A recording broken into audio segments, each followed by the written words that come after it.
Ayan guys. Taga na to itong neighbor.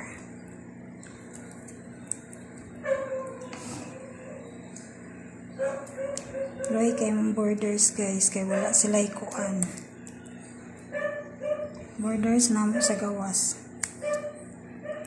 Wala daw sila handa.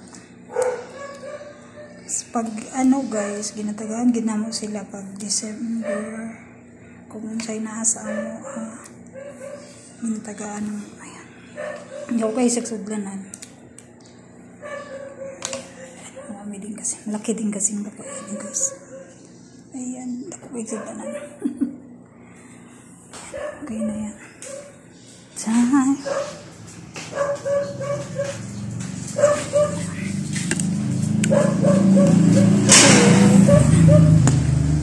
Okay na ne? Kasya na sa inyo? Ang chuy-chuy nga pala o palalibang.